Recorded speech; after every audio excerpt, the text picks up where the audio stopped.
Okay, hi everyone. Today we're doing section 4.3, which has to do with multiplying and dividing monomials. So that's probably a new word for you, so let's talk about what a monomial is. A monomial is a number, so just another name for it, a variable, or a product of numbers and or variables. So it's a bunch of stuff, and we can call it a monomial if it's any one of these. So let's get some examples so you have an understanding.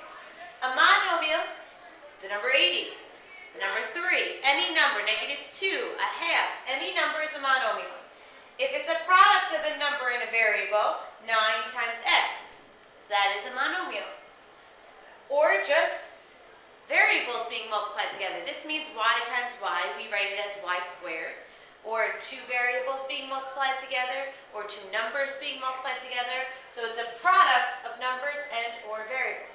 It could just be a plain variable, x. That is a monomial. Not monomials are going to involve subtraction, addition, okay? X minus 2, that's not a monomial. If it was just x, then it would be a monomial. Or if it was just -2, again, that would be a monomial. This is another one, it has the addition sign. That's what's making it not a monomial. Okay, so 2 parts to this lesson. The first part will be multiplying monomials. We have the product of powers. The product of powers tells us how to multiply monomials. We have a variable raised to some power, and we're multiplying it times the same variable, the same base, raised to another power. And what you do to simplify it out, you keep the same base, as long as they have the same base, and you add their exponent. That's called the product of powers property. So, using that, let's do a bunch of problems. Find each product, express using positive exponents. So, as long as our answer has positive exponents, that's as far as we need to go. So, we have the same bases here. They both have a base of 3, so we will have the same base, again, 3. And this to the 4th, this is to the 6th. You add them, even though we're multiplying. 6 plus 4 is 10. The reason why this works, this 3 to the 4th means 3 times 3 times 3 times 3. We're multiplying this times 3 to the 6th power, which means 3 times 3 times 3 times 3 times 3 times 3. So we're multiplying all of this. Basically, we have 10 3's being multiplied together, which is where we get 3 to the 10. And I don't need you writing all of this out every single time. Okay, 4 to the 2nd, or 4 squared times 4 cubed, gives me 4, same base. Add the exponents, 2 plus 3, 5. All right, let's step up our game a little bit. Y to the 4th times y to the -2nd power. We just did negative exponents. You add them, 4 plus -2. You have to think it's 4 minus 2. You get y squared. And that's your answer. 7 and 7 here on the bottom, so our base is 7. -8. If we don't have an exponent, this means you have an exponent of 1. So you're going to think -8 plus 1. -8 plus 1 is -7. We cannot leave this as our answer because the directions said to write using positive exponents. So, to make this negative, we did this in the last lesson, you have to put this into the denominator. So this is going to become 1 over 7 to the 7th power. Okay, so remember, negative exponents, to make them positive, you put them in the denominator. Number 5, we have a base of n. 2 plus 7 is 9. They just wrote it using parentheses instead of a dot. That's the only difference there. Number 6. Okay, our base, because this whole thing is to the 3rd power, is -r.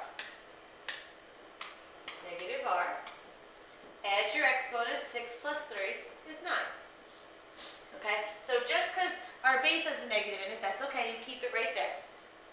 Now, this one could be a little confusing. Another way to write this problem would be 3 times p to the 3rd times -2 times p to the 4th. Okay? This is another way to write that. They use parentheses for multiplication. They put the numbers with the variables. But basically, this is what it means. We can just multiply our numbers. They don't have exponents with them. 3 times -2 will give you -6. Then we look at what we have with powers, our p. P to the third times p to the fourth will equal p to the 7th. 3 plus 4 is 7. Okay, so we just multiplied our numbers. This 2 and this 3 were not part of the exponent.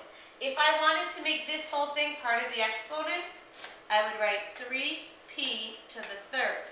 Then that means this whole thing to the third place, to the third power. But this just means p to the third power. Okay? This one, I want you to try on your own. It's definitely got some challenges in it. Similar to number 7, similar to number 4 that we also did. All right, let's do part 2 now. Part 2, dividing monomials. You're going to follow the quotient of powers rule here, which says when we're dividing two things with the same base, raised to exponents, you actually subtract their exponents to get the answer. As long as x does not equal 0. We have to tell you that because if it did equal 0, it would not work. Okay. So, we look to make sure it has the same base. They both have a base of 8. So the base stays 8. 11 minus 5 is 6. Okay, again, same rules. Make sure you have a positive exponent as your answer. Same base of x. Subtract 12 minus, there's a 1 here, even though we don't write it. 12 minus 1 is 11.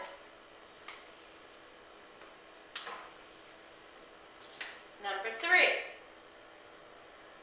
Same base.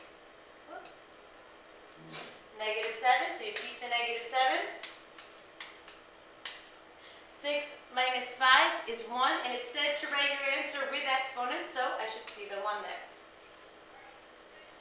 Okay? Number 4, I think you can do on your own. I will do 5 and 6 with you, and I think that's it. So you do number 4.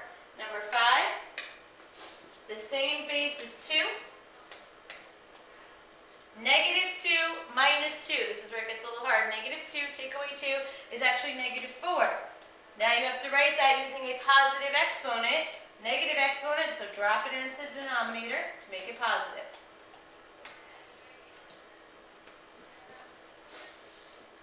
Okay, and number 6, 5 minus -2. Minus negative means you add them. 5 plus 2 is 7, so 4 to the 7th power. All right, and that is it. That is it for this section. Have a good night.